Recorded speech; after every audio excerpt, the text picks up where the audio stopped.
The Disrupt Education vlog can be found on YouTube. To hear it in podcast form, search Disrupt Education on any of the following podcast platforms: Anchor, Apple Podcasts, Google Podcasts, Breaker, Castbox, Overcast, Radio Public, Pocket Cast, Spotify, or Stitcher.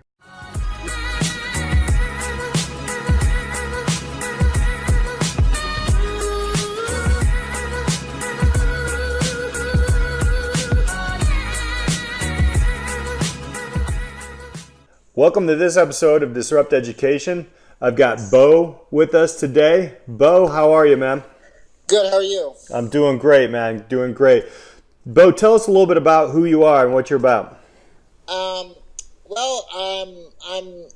Twitter bio says living a dream in a wheelchair machine, which means basically I'm in a wheelchair, obviously, but I'm doing my best despite my challenges of being in a wheelchair and living my truth and dominating the day. Nice. So tell me a little bit about, tell our viewers a little bit about the your educational path. So you're taking a break from college now, but can we go back into like your traditional K through 12 education and then, you know, your transition into college? What was that like for you? Well, I was at a weird point because I went into elementary school right when the first President Bush signed the Americans with Disabilities Act in 1994-ish, I think. And that was the first year that they had to have ramps and and bathrooms and all this stuff, and all this stuff like that stuff, and at least like mainstream kids and disabled kids in schools and stuff like that, and all that kind of stuff. So, and then as they learned that, or as I can't freaking it. That's okay. As they got better at that, the education system got better. The education got better, and then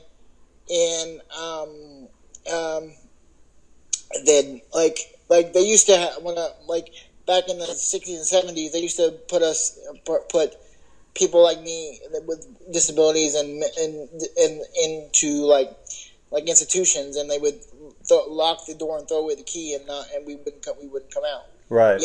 But now with that coming along, they had to do something with us, and I felt kind of bad because they dropped a big bomb basically on the education system. Like now you have all these kids you have to serve, and you have to figure out on the fly. I mean, there was a learning curve, and there was and so like they would literally do the handicap ramp, and they would come measure my wheelchair, and then go make the ramp 3 inches wider, or this and that, and then like for the bathrooms, they did that same thing. Mm-hmm. When the handicap ramp, with the bar in the bathroom, and then that kind of thing. And then when I got to middle school, like everybody, it sucked. I mean, basically, because it was just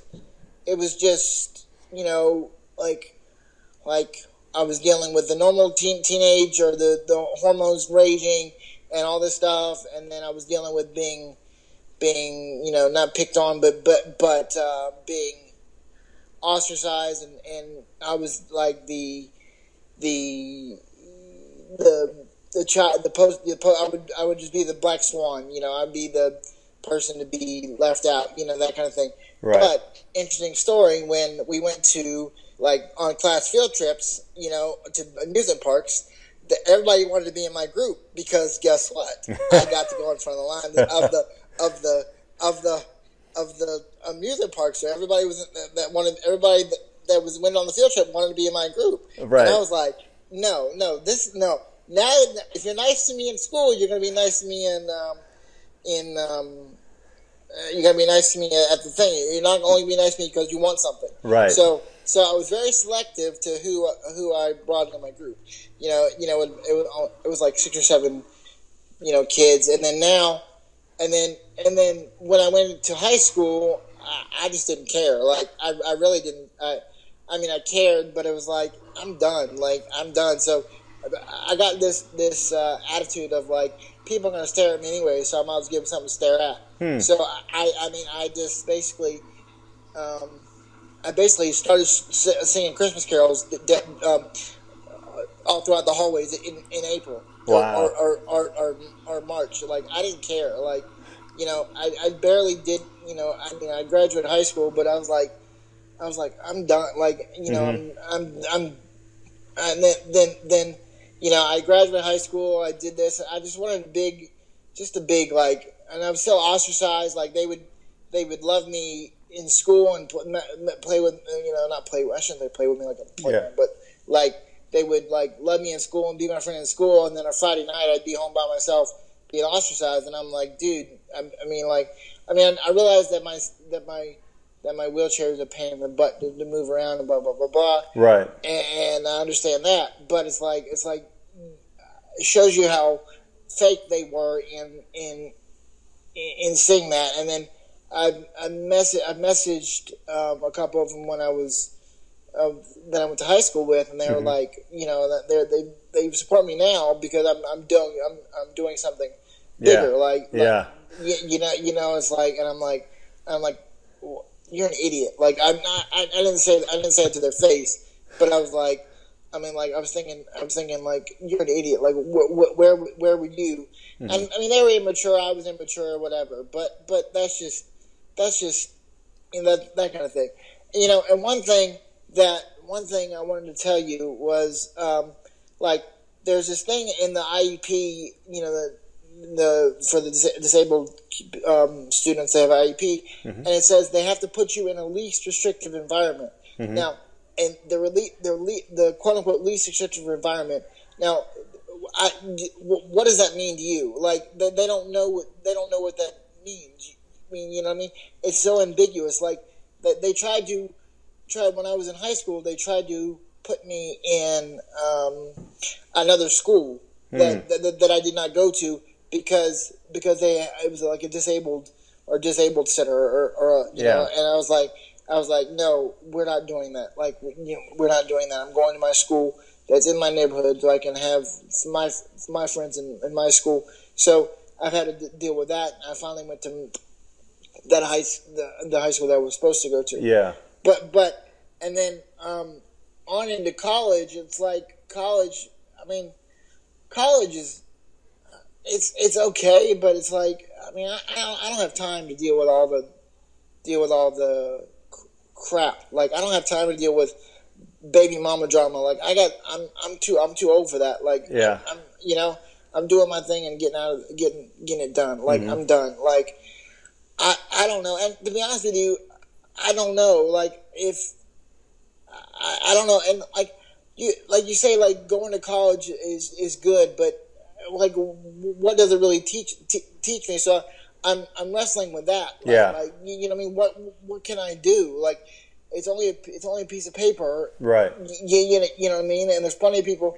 So I mean, I'll probably end up going back and finishing and doing what I got to do. But it's like, and so I don't know. Where are you at then in college? Like, what were you looking at studying? And I'm communications. Communications, right? And then where was the jumping point for you? What was it where you're like, you know what, I need a break from this? Was there an instance or just a whole bunch of things?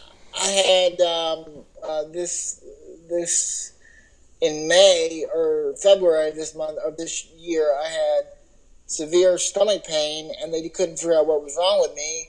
And so they finally went to a surgeon and found that I had a blockage in my celiac artery in my stomach. So I had surgery in July 31st, and wasn't cleared to go back to school until like August 15th or August 18th or whatever. And it was too late for me to go to school, so that's what I'm thinking about for this semester, and I don't know. I mean, it's like I'm doing my stuff, doing my things here, but it's like it's more of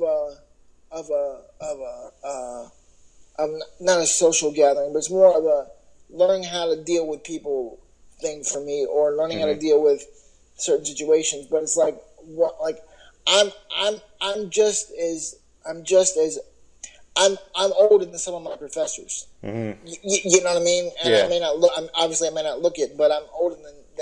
But it's just like I'm done. Like I don't need Right. you. I don't need your lecture. Like I mean, not. I should say lecture. Like information. I'm talking about. Oh, this is what you need to be a good student. It's like this is Right. what you need to do. This. It's like I don't need that. Like I'm you know. But I mean, I don't know. That's just.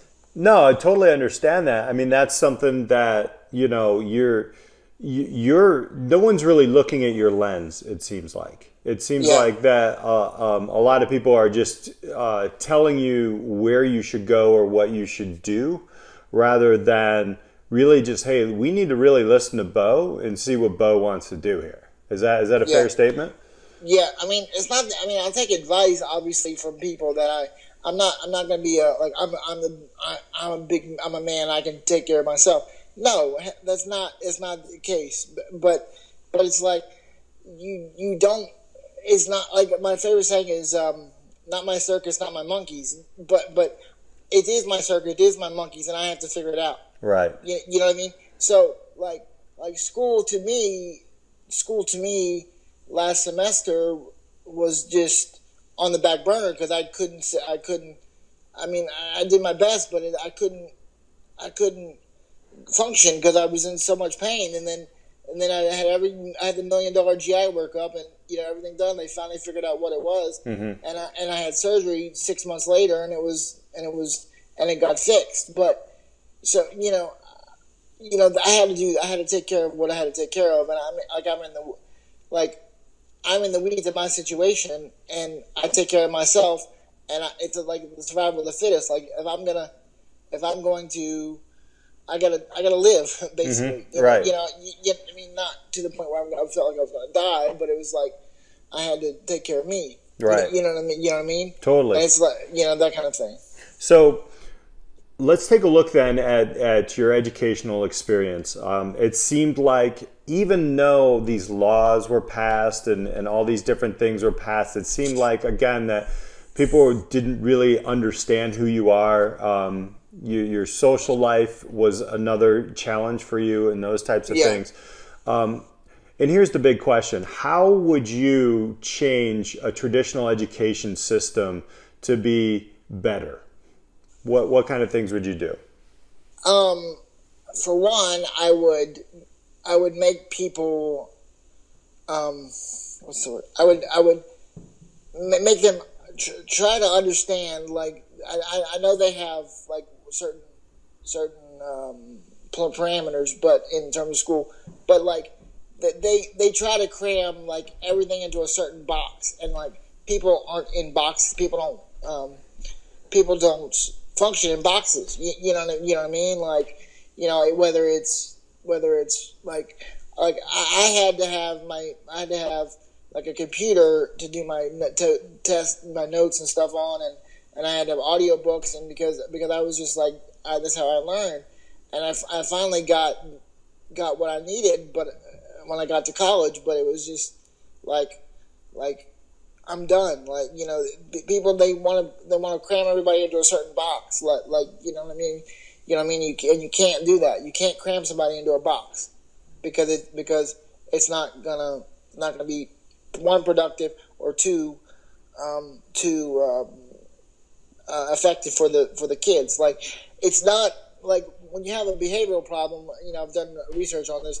If you have a behavioral problem in a kid, if you look at what their situation is, where they're coming from, and their circus and their monkeys, and you take care of the monkeys behind the scenes, then they'll start acting better. Like, there's one in a place in New Jersey that said that the truancy or the absentee rate was like 85% because they couldn't get clean clothes. So guess what they did? They bought washer and dryer and put it into the school, and they they paid them, so they could clean their clothes so they could come to school. Yeah. You know what I mean? And that's, you don't think about that. And like, and my biggest issue is putting people in boxes that they don't need to be, that can't be in boxes. Right. You know what I mean? Like I understand there's certain parameters and there's always stuff you can change, but it's not always cut and dry like that. Right. Totally get it. And that's great. Great advice. I mean, I love the story behind, the New Jersey situation that you were talking about. I think it was in New Jersey, or Yeah. I think it was in Jersey. But that simple Yeah. finding and listening to who your student body is, and then really understanding, okay, these are the needs, so let's just get those taken care of, and then we can move forward. I mean, and like a inner city school is going to have different needs than a school that's in Malibu, California. You know what I mean, or that area. So you have to find where your students what your students need and take care of their needs. And sometimes it's just a pencil, or sometimes it's just or food, but that's not the Right. that's the thing. Right. Awesome. Listen, man, where can people find you online? It's BCOW 82 on Twitter and Instagram. Awesome, man. Well, I know you just got back a few weeks ago from talking with a guy that we know that I would love to meet. You got to meet Gary V. And he gave you some advice, but I'm going to give you the shout out here to our listeners looking at education, or if there was a kid in high school that was like you, what would you tell that kid? I would tell the kid that if you're in the weeds right now and you're in that situation, that it gets better and it gets better and better and better. It may think it sucks right now, but it'll get better as you just survive in advance and try not to let. I shouldn't say this. This is going to sound mean, but I'm going to say it anyways. Don't let high school take your soul. Nice. You know what I mean, because high school can be so mean and so daunting, and the people can be so mean because they got other stuff going on in their lives, and they don't know how to deal with it, and they try to go pick on people, or whatever. So you don't let it take your soul. Just be yourself, and it'll get better. You graduate, and you won't have to see those people ever again. Fantastic. Great advice. Thank you so much for being here with us, Beau. Appreciate it. Thank you very much. Awesome, guys. We'll see you next time on Disrupt Education.